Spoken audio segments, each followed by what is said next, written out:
Tū Moke Moke is a moateatea and a journey throughout Tauranga Moana, reciting marae, tupuna and sites of significance. Join us as we learn this local waiata and explore Aorohe, mai ngā kuri a whare ki te tū.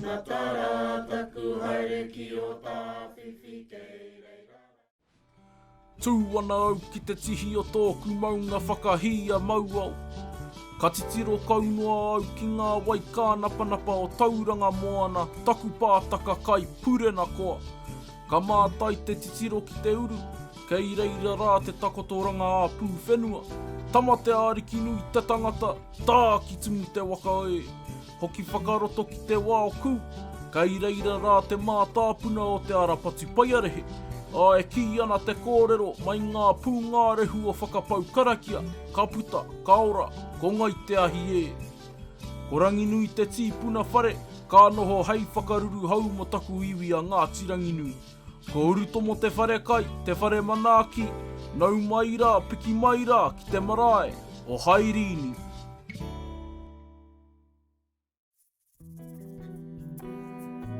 Rongo kako te teko tuku kai runga. Rongo kako ana te mai ko tama te ariki nui. Aka moia tama te ariki nui, tana kuia i hu pala pala. A kupu te mai ko rangi nui e tū mai nei, e ki hu mai ki ngā hapu katoa, ko mātou ke te tai, ko ngai te ahi. We know that with our whakapapa, a lot of our maraes, oral traditions vary, and it's no different from here.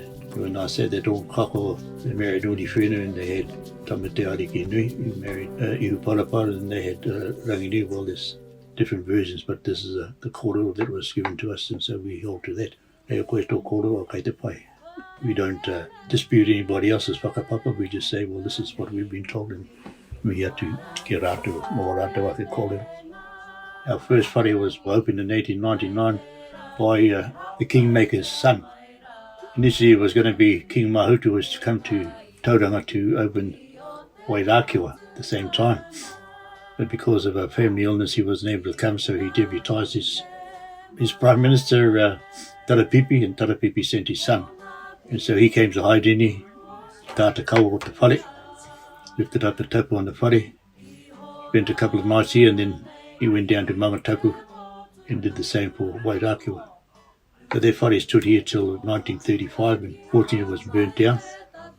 From 1935 to 1965, 30 odd years, there was a lot of planning in the wānanga, and the decision was made to rebuild the whare, and so over the 30-year period that whare was rebuilt, and in 1965, 6th of March 1965, it was opened by Governor General Sir Bernard Ferguson at that time.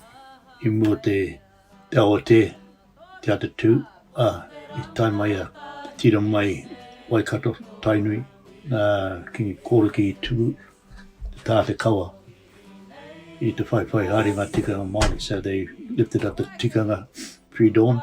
It was done by Tainui, Waikato. And then at 10 o'clock the Pākehās came and did their thing. The Governor General opened it then.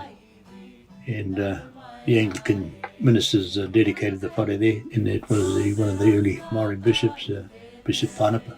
In 1978, tai mai anō o Waikato, ki te hikini te tapu I runga o tātou whare kai hau, I whakahauti o mātou whare kai urutomo, nā ko tāta rangi kahu, came and officiated at that occasion. And since that time we've continued to be an active marae. So the marae has an active kohanga reo on it, and the kohanga was the first Tauranga Moana actually. Mai ngā pūngalehu o whakapau karakia, kauro mai rā mai tahi.